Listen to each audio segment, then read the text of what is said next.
And we have Dr. Achoru here. We're just waiting on audio difficulties. I think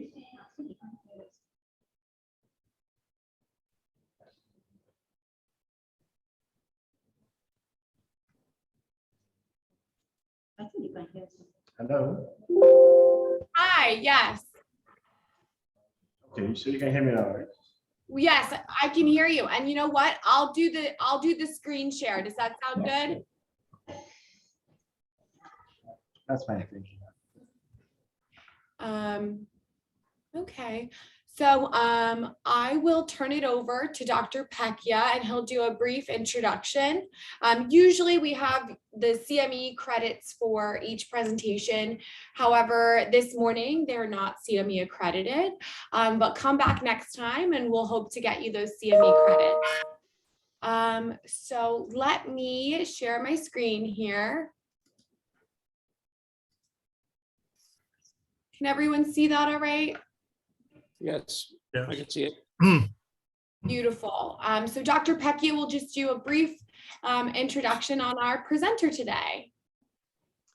Thank you, Alexa, and appreciate your work on this, as well as all of the volunteers at Global Offsite Care who so kindly donate their time and resources and skills to supporting these programs. So welcome all again. And I'm Dr. Gregory Pecchia, Medical Director of Global Offsite Care and Global Grand Rounds, as well as Associate Professor of Geriatrics and Telemedicine, Director at Western University of Health Sciences in California, Oregon. So with that, welcome Dr. Achoru, who is a consultant neurologist with Jos University Teaching Hospital in Jos, the Plateau State area of Nigeria since 2018. He gives lectures to medical students at the Jos University Teaching Hospital, as well as being involved in several research works involving stroke, Parkinson's disease, and epilepsy.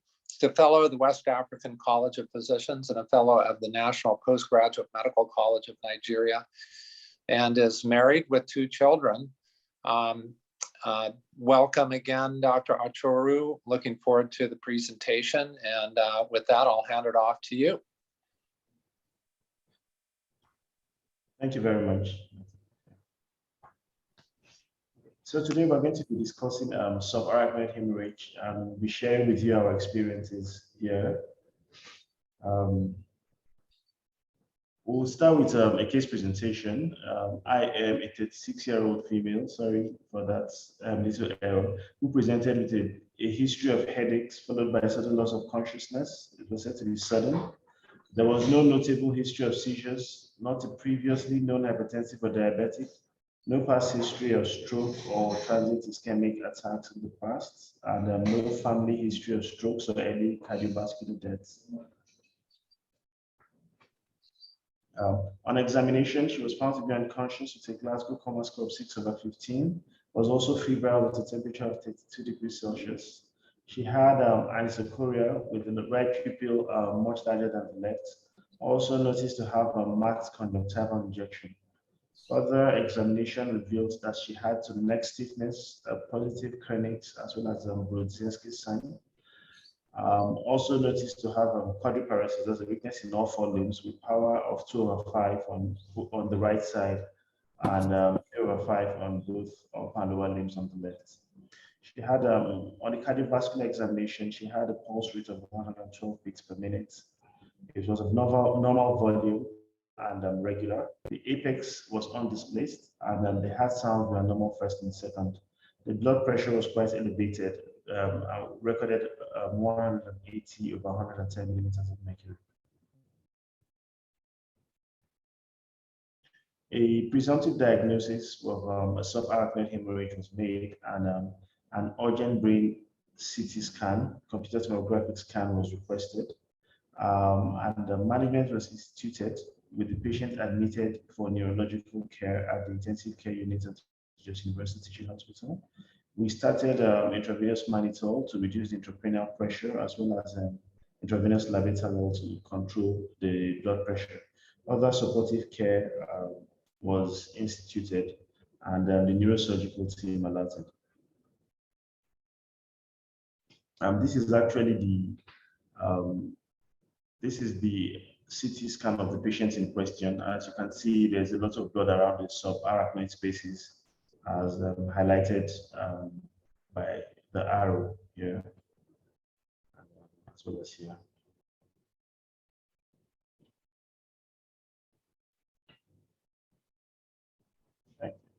Next slide.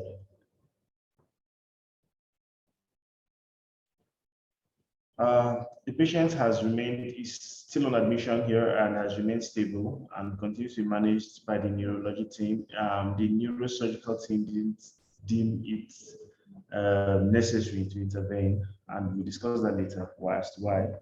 And then, sorry, she continues to be managed conservatively. So by way of introduction, subarachnoid hemorrhage is actually a type of stroke. It is along with intracerebral hemorrhage and ischemic strokes,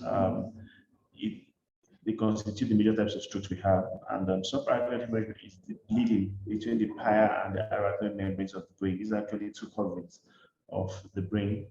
And it accounts for about 8.9% of all strokes in Nigeria. Unfortunately, those who have subarachnoid, our observation is that those who have subarachnoid hemorrhage in Nigeria are actually younger people.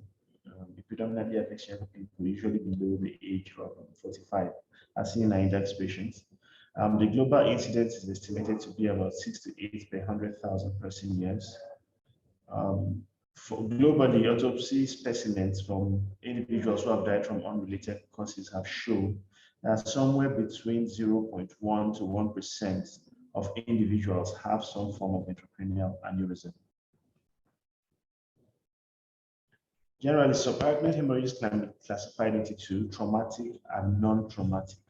The traumatic causes of subarachnoid hemorrhage are usually secondary to road traffic accidents, and this accounts for a large number of the incidents of this disease in places where, in young people, especially in places where the rates of road traffic accidents are quite high. But for the purpose of this discussion, our focus will be mostly on the non-traumatic subarachnoid hemorrhages.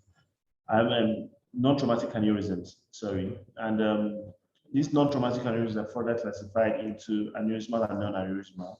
It's aneurysmal when there was it's the subarachnoid hemorrhage is preceded by the presence of an aneurysm, and non-aneurysmal when it occurs spontaneously in the absence of an aneurysm.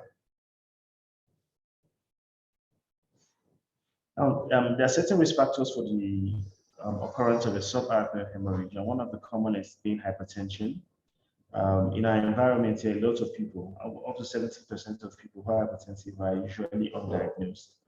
Another risk factor being diabetes mellitus, cigarette smoking, excess alcohol ingestion, especially those who indulge in binge drinking. Also, the use of recreational drugs like cocaine, heroin, and amphetamines. A family history of cerebral aneurysm also places one at risk of developing one, and as a result of subarachnoid hemorrhage ruptures. A previous history of a cerebral aneurysm, then inherited medical conditions, especially those that affect the collagen, the structure that constitutes the tunica media of the blood vessels and gives it its strength. Among these conditions include the autosomal dominant polycystic kidney disease, the homocystinemia, Ehlers-Danlos syndrome, as well as pseudoxanthoma elasticum. And then people who have had previous vascular surgeries because of continuous weakening of the middle layer of the blood vessels. Now, what are the symptoms of subarachnoid hemorrhage? The most common is headache. Headaches are believed to occur in about more than 70% of patients with hemorrhages. Of course, we all have headaches every now and then. However, what distinguishes the headache of a subarachnoid hemorrhage from the routine headaches we have is that most patients would describe it as the worst headache they've ever had. It's usually described sometimes as a thunderclap kind of headache, usually of severe intensity, and a lot of patients tend to present with these. For some patients, about 10 to 20% of patients tend to have headaches that precede the eventual rupture of an aneurysm. These are as a result of an initial leakages that occur in these aneurysms, and they are called sentinel bleeds. Another common presentation is an abrupt loss of consciousness. This is as a result of an immediate, a sudden increase in intracranial pressure, disturbing neuronal function. Also vomiting. This is also closely related to a sudden raise in intracranial pressure. Some patients would have seizures. Also neck pain. It tends to mimic meningitis. What distinguishes it is that subarachnoid hemorrhage usually is of sudden onset. And there also tends to be bleeding into the eyes, what we call subhyaloid hemorrhages. In our patients, in our index patients, we found that the patient had a conjunctival injection. There's also an entity known as Terson syndrome, where there is not just subhyaloid, but also choroidal and subconjunctival hemorrhages. They also tend to have various degrees of focal weakness that can range from just cranial nerve palsies to focal deficits to quadriparesis, and even in some cases in decerebrate posturing.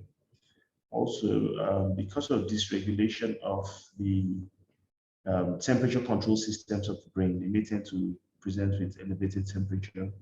And then unfortunately, in some patients, they present with sudden death ab initio, and as such, diagnosis is made only on autopsy. Physical signs we usually see include a temperature elevation, as we've seen, they tend to be hypertensive, again, because of loss of cerebral autoregulation. So this tends, in some cases, to be compensatory. They have to have rapid pulse rates because it's a highly stressful condition and is associated with the release of a lot of stress hormones, including the catecholamines and cortisol.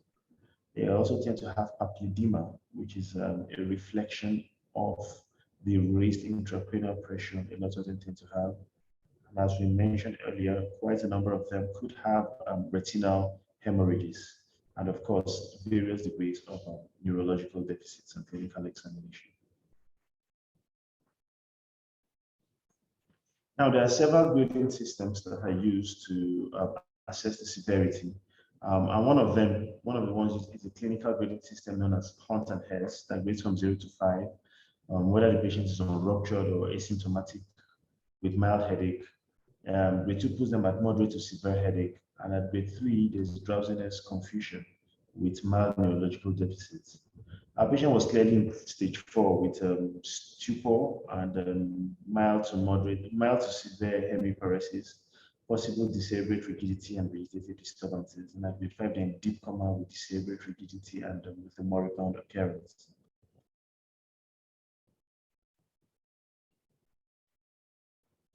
Another less cumbersome grading system is the World Federation of Neurosurgeons grading system that uses the Glasgow Coma scale. Using this scale, our patient was clearly in grade 5.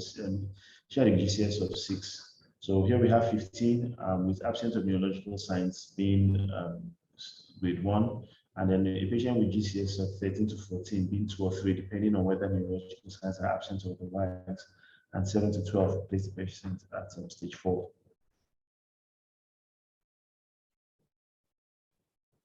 Then the radiological grading is known as the Fisher's grading. And what this tends to do is predict the risk of the development of secondary neuronal injury, including vasospasm and subsequent death. So the higher the Fisher's, the grading of the Fisher scale, the more likely the patient is to develop secondary neural injury and death subsequently. And then it measures the thickness of the blood in the subarachnoid space, as well as the presence of otherwise of intraventricular extension, as we see. Now, what investigations do we do? The most important investigation of choice is a non-contrast enhanced CT scan. Usually that alone shows the hemorrhage, and it has a high sensitivity of about 98% if done within the first 6 hours of the bleed. The sensitivity of this test reduces slowly as the days go by, such that by day 5, an MRI would be more sensitive than a CT. And what we usually see is the presence of blood in the subarachnoid spaces, and giving us sometimes what we call a classical champagne glass appearance.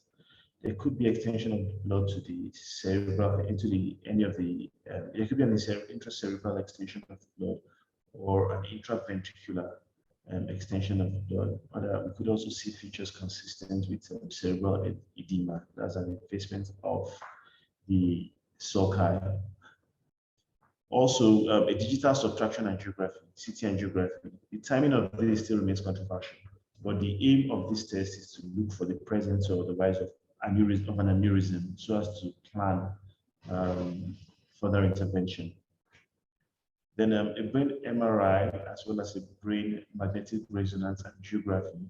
They are useful if a CT angiography is negative, because they tend to have a higher sensitivity, in looking for the presence of an aneurysm. Normally, for patients who present much later after the rupture of an aneurysm, and especially those who are CT negative, and again, especially in resource poor settings like ours, a lumbar puncture can be done, and what we usually see is a yellowish discoloration of what is supposed to be the normally clear cerebrospinal fluid as a result of broken down blood, and this is what we call CSF xanthochromia. Other investigations that are usually supportive, including the chest X-ray, clotting profile, the electrolytes, urea and creatinine. This is actually quite important because of some of the complications they could have, and we'll discuss subsequently. Fasting blood glucose, as well as an investigation for other risk factors of for this condition. Now, this is the typical. This is what an X-ray. This is what a brain CT looks like in a patient with subarachnoid hemorrhage. And if we look at this, we could see that the blood in the subarachnoid space, if turned upside down, could look like a champagne glass. And that is where the name derives from.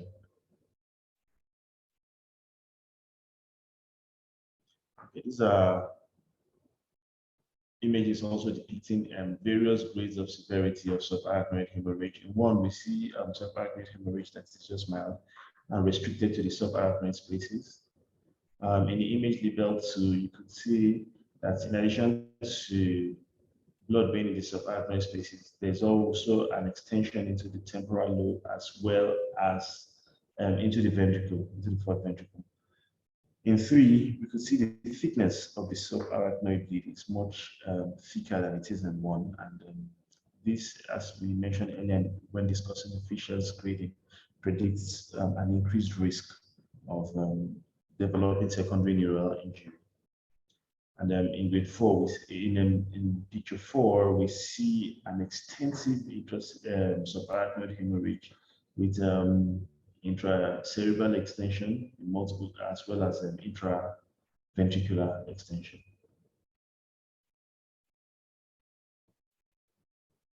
Now, how do we treat? Subarachnoid hemorrhage is considered a neurological emergency, and as such, it's best managed in a stroke center. The initial management would entail the ABC of resuscitation, in securing a clear airway, ensuring that the breathing is spontaneous and adequate, as well as the circulation is good. Intracranial pressure, elevated intracranial pressure is a major problem and a usual cause of mortality as a result in early subarachnoid hemorrhage. We know that using the Monroe-Kelly doctrine, the brain is an enclosed space, and as such, there is no room to expand. An increase in the pressure within the brain, as brought about by a rupture of an aneurysm, would would exert so much pressure on the brain, and considering that it's enclosed within the rigid skull, there will be no space for the brain, for the pressure to get alleviated, and as such, there's a tendency to push the brain downwards, what is known as cooning. So management of the intracranial pressure in these patients is key. Various mechanisms are employed. One of them is pharmacologically. What we do is to elevate the head of the bed to 30 degrees straight up, head up in straight line position. We also use intravenous pharmacological agents like intravenous mannitol. Several guidelines, including NICE guideline, recommends the use of intranasal oxygen only if the oxygen saturation is less than 94%. And the management of the blood pressure is also key. The exact target blood pressure still remains a little bit controversial, but a lot of guidelines recommend keeping the maintaining systolic blood pressure somewhere between 130 and 160 millimeters of mercury. And several agents are employed to bring about this. Intravenous labetalol is readily available, as well as intravenous nicardipine. Then, to prevent worsening of the neurons, several other supportive measures can be put in place. That includes adequate blood glucose control for diabetics. With this condition, they may tend to have severe hyperglycemia, which in turn could worsen the underlying condition. Also, we know that highly elevated temperatures are usually not good for the brain, especially in periods of acute injury. As such, it should be controlled. Then hydration. In the past, there used to be what we call the hyperperfusion therapy, the triple therapy, where it used to be advocated that you give excessive doses of fluids to try and ensure to push up cerebral perfusion. However, this has shown very little clinical deficits and benefits. Sorry. The use of anticonvulsants if seizures occur. Its use in the absence of seizures still remain controversial. Some studies have shown that it could be used prophylactically in the first 7 days, but others have also shown that it is associated with a higher risk of mortality. So its use, so for now, most guidelines still insist that it's only used in patients with either clinically or electroencephalograph demonstrated seizures. Then nimodipine is used for the prevention of vasospasm as well as secondary neural injury. We use this interchangeably and we'll discuss it when we come to the complications. Now, the definitive treatment is by neurosurgical clipping or radiological coiling of the aneurysm. This is the only way usually that the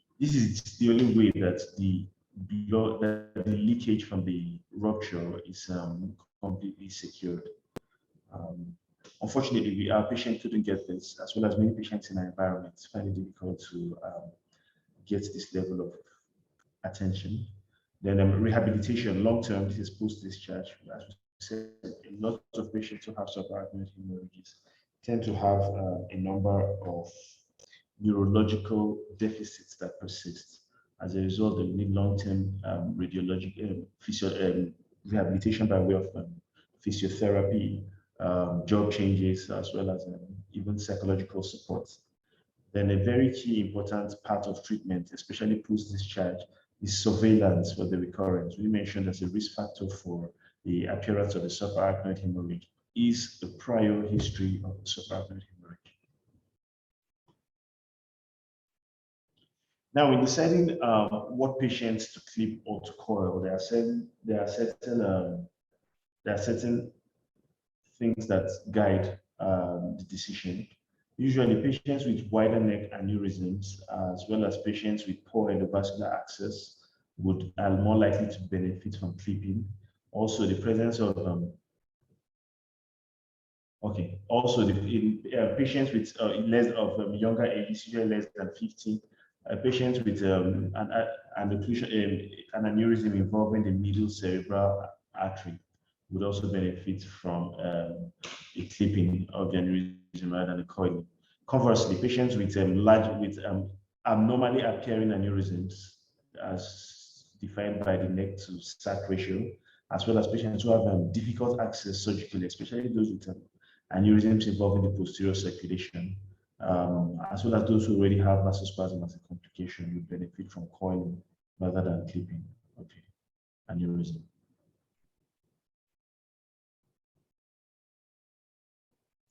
Now, what are the complications of the subarachnoid hemorrhage? Bleeding is one of them, and then it is the commonest cause of mortality.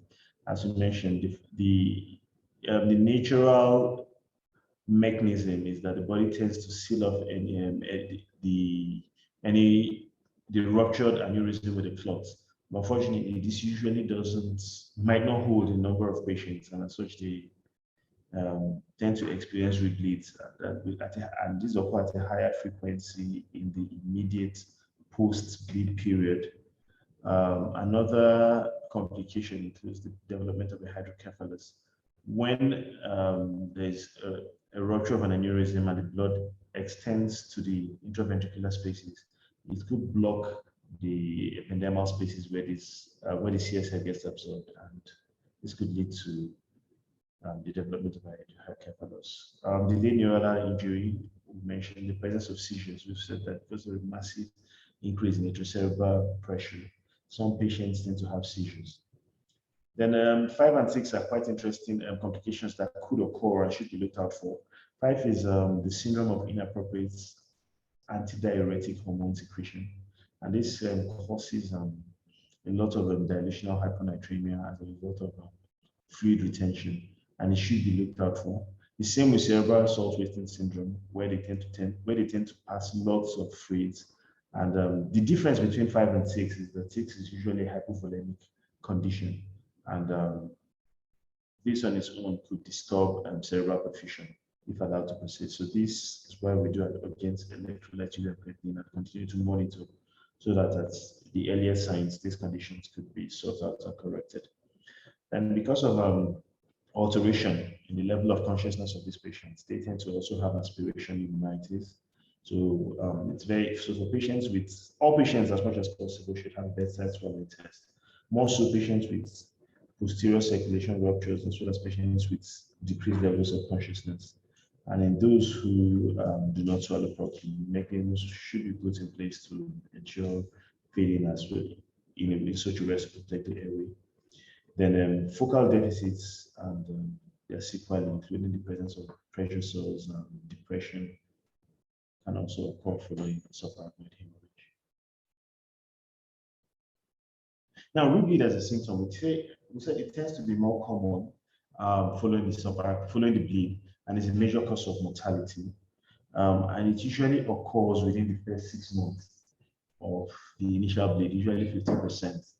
And then subsequently at a rate of 3.5% per year. Please pardon the type of the graphical. And then subsequently at a rate of 3.5% per year.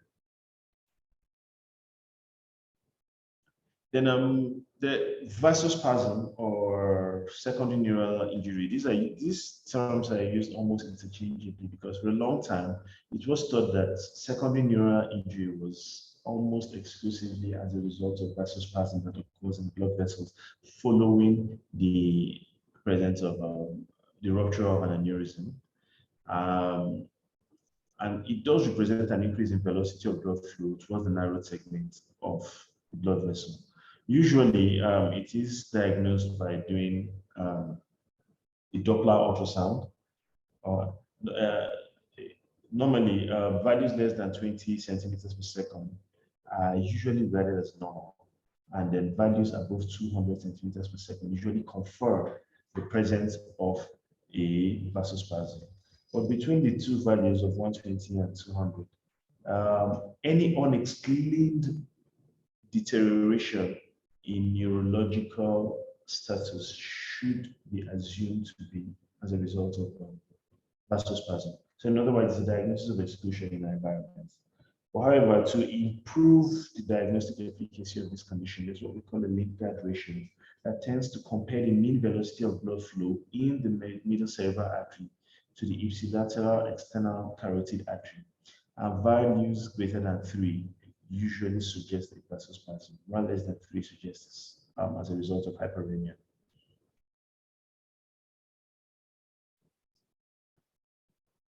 Good. So in addition to vasospasm, neuronal injuries have been found to occur at sites that are distinct from those at which the vasospasm is actually detected, and therefore it has led to the general conclusion that the vasospasm on its own does not explain the entirety of the secondary neuronal injury that occurs following subarachnoid hemorrhage. And several mechanisms have been brought up to explain the secondary neuronal injury, and these include the presence of a systemic inflammation, spreading depolarizations as we see in patients with migraine, the presence of an autoregulatory failure, mitochondrial damage, vascular dysfunction.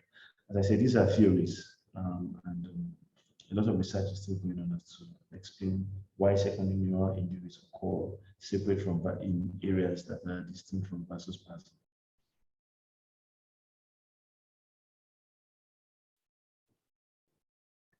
What is the prognosis in patients with subarachnoid hemorrhage? Approximately 35% of patients die after the first aneurysmal hemorrhage. Unfortunately, a number of these do not even make it to the hospital. Another 15% die in the next few weeks following a re-rupture, and that is why radiological or surgical intervention is key in these patients. Subsequently, the rate of rupture is put at about 3% per year. Now, poor prognostic features in patients with the rupture of an aneurysm include the presence of an aneurysm when detected by forceps angiography, the worst grading using the various severity scores we highlighted earlier, advanced age, the presence of hypertension, because sustained hypertension could dislodge the clot and then disturb the body's natural mechanism of dealing with it. The presence of comorbidities, especially cardiovascular comorbidities like a previous myocardial infarction or heart failure. The stress of a ruptured subarachnoid puts so much stress on the heart, and this could on some account for mortality independent of the bleed. Also, a past history of subarachnoid hemorrhage, as well as a patient with a history of smoking.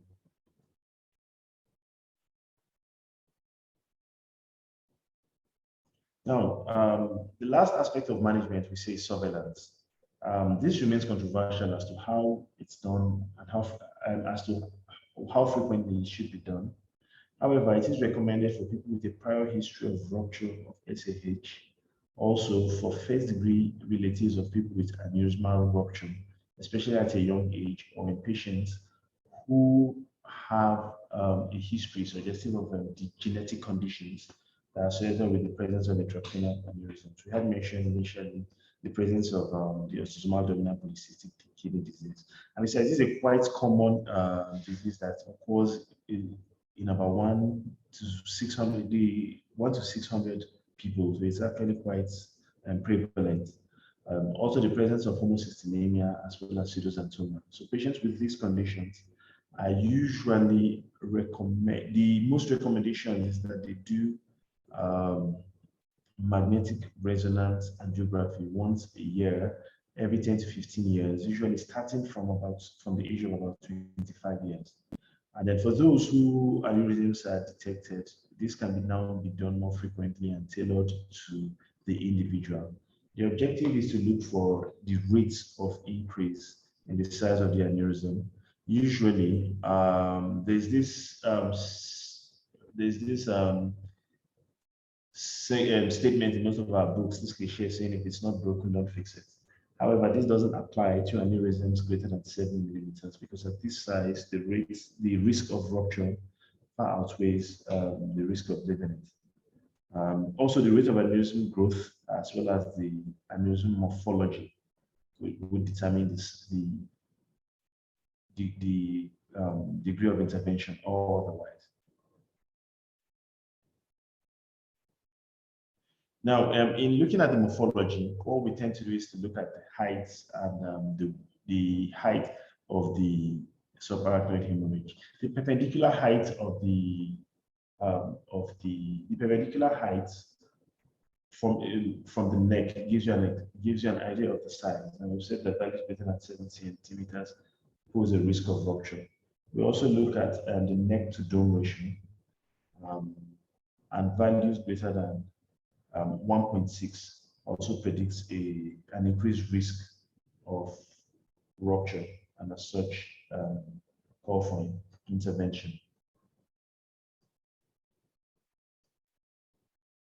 Now, what are the local challenges we have here? A lot of our patients tend to present quite late, despite the dramatic presentation. And for those who even attempt to present early, not every hospital in our environments are equipped with the facilities to diagnose such conditions.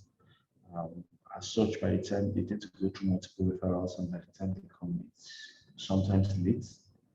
Then, of course, an inadequacy of staff. In the entire Jos and Plateau State, there are just 2 neurologists covering a population of almost 3 to 4 million people. So it's actually quite a lot of work.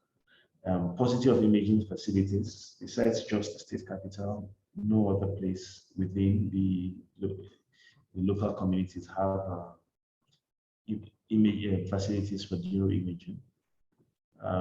So as a result, of the patients who have such conditions are sometimes initially managed for meningitis because of the similarity of presentation. Then there are also challenges with neurocritical care. The ICU beds here are under a lot of strain because there are few beds for a huge population. As a result, we tend to prioritize and keep on triaging to see who gets and who doesn't. Also, neurosurgical intervention is a big problem. We do have neurosurgeons who are somewhat trained. However, the facilities to do neurocritical care monitoring is still short in our environment, and as a result, a lot of neurosurgeons would shy away from operating quite early in patients or subarachnoid hemorrhages, especially considering how unstable these patients are. Then difficulties in patients follow and aneurysm surveillance. Part of it has to do with the fact that some patients disappear into space once they're discharged, and once they do well, especially once they improve significantly, we never hear from them until for some of them they have a re-rupture, or some we never know, maybe they just simply have a re-rupture somewhere in the villages, and that we have no idea. And this poses a great challenge also with aneurysm surveillance in the environment. Not just because the patients go missing, but also it's quite expensive. In countries where majority of the populace are low income, it's difficult to do serial imaging every now and then, especially for healthy patients. It's actually quite difficult to explain the rationale of doing that to them.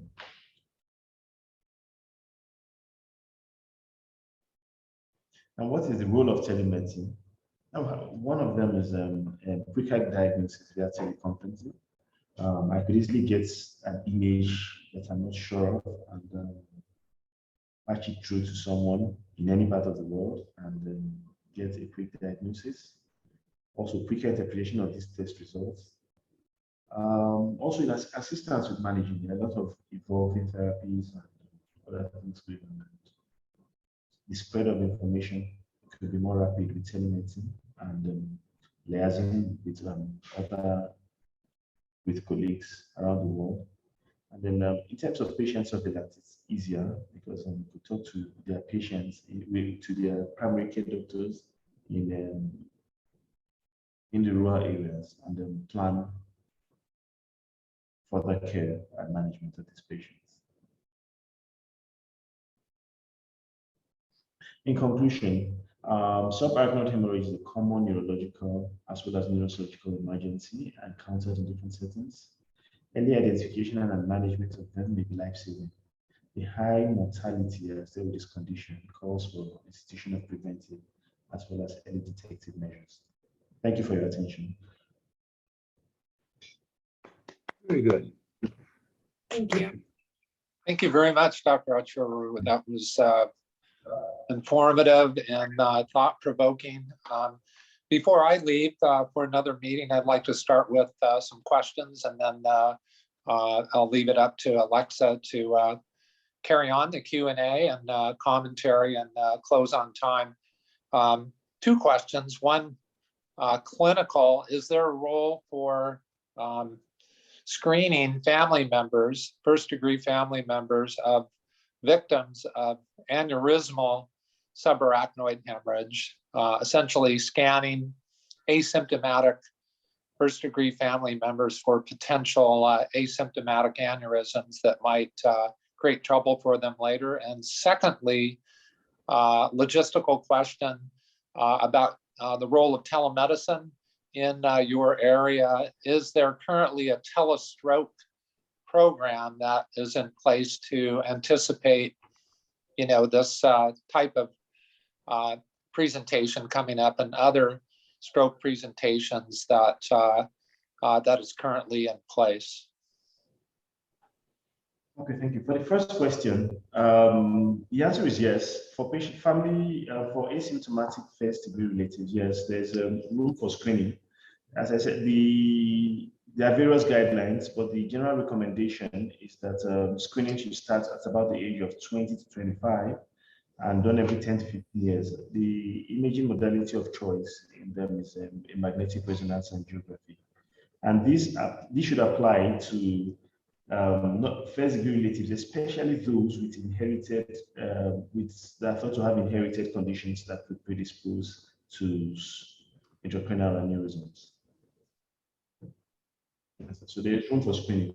Then the second question, no, we just have telemedicine for all medicine, but it's telestroke not yet. Yeah, we don't. There are a few centers that are logged on to telemedicine at the moment in Nigeria, but not more than 5. But we hope the number keeps growing, and then subsequently we should be able to pull the neurologists together and have a telestroke. Great. Program. Yeah. Okay. Thank you. Thank I'll you. mute and sign off. Thank you so much for joining us. And Alexa, take it from here. Thank you. Yes, I believe Dr. Good has a question. I saw him raising his hand. Alexa, thank you. Can you hear me? Yes. Okay, Liz Pearl, that was an excellent presentation, very thorough, and you have to be commended on that. Thank you from Jos, Nigeria. It shows that you're really up on this topic. 2 questions. One is, many of the people who come in here will find they're taking an oral anticoagulant in screening for your PT and your PTT.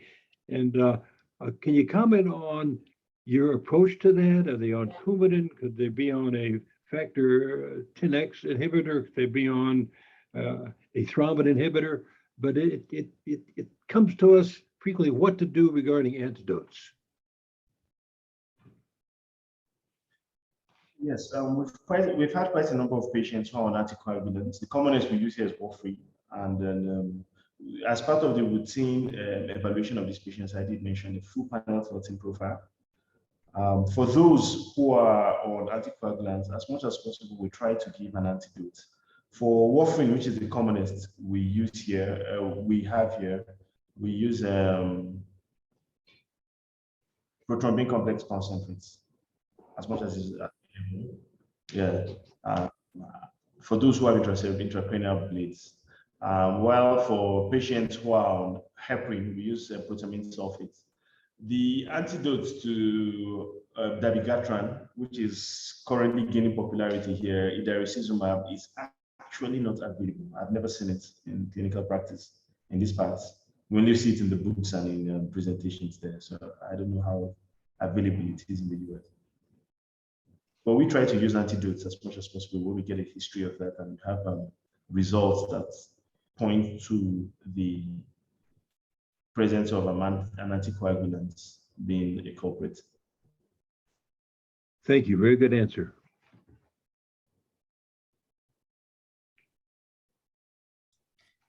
Does anyone else have any? Oh, you have another one. Okay. One other question. If you don't have nicardipine available, sometimes it's not, what do you use as your backup antihypertensive? Labetalol. We usually have labetalol, the beta blocker labetalol. And it's Labello. actually Okay, thank you.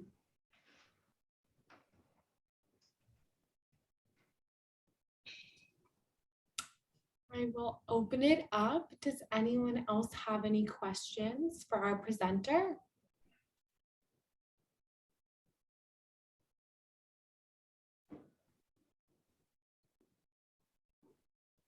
I was wondering if you could do a quick review of what the symptomatology, what the things you'd be looking for to be concerned for a subarachnoid hemorrhage in that patient that walks into your ED, into your clinic, or maybe even is on the medical floor and says, wow, this is the worst headache I've ever had.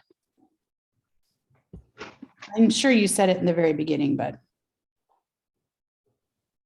Yeah, in addition to the headache, we tend to look for other things like presence of focal neurological deficits. We look at the eyes for the pupils and differences in sizes. Also, discoloration of the pupils that suggests that there may be bleeding. We also tend to look for signs like neck stiffness as well as other meningeal signs, because subarachnoid hemorrhage tends to mimic some form of meningitis with some of these signs.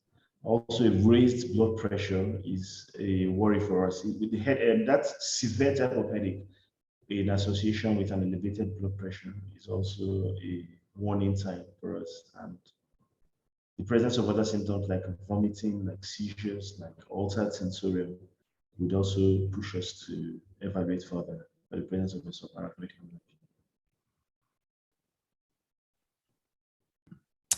Thank you. I think it's good to note that when they have a focal symptoms, I think it's very easy to pursue the diagnosis, but sometimes they don't have focal symptoms and it's easy to miss a subarachnoid hemorrhage. So we need to keep that in mind. Thank you. One other question. Question is, if you had a choice of embolization versus surgery, is one superior to the other? Are they equal?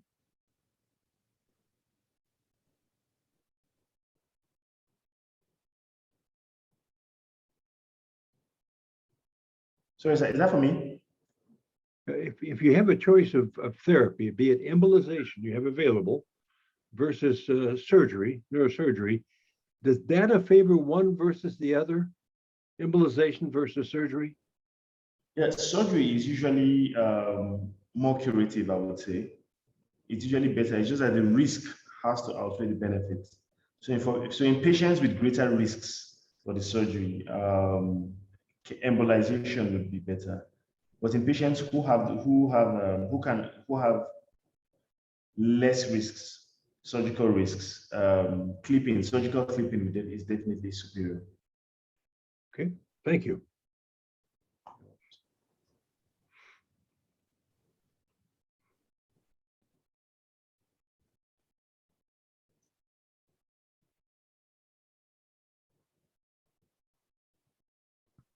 I assume you meant for surgical embolectomy. Is that correct? Surgical tying off the aneurysm. Maybe really Tying up the end. Okay. I see where you're going. And what's your experience like, ma'am, clipping versus embolectomy?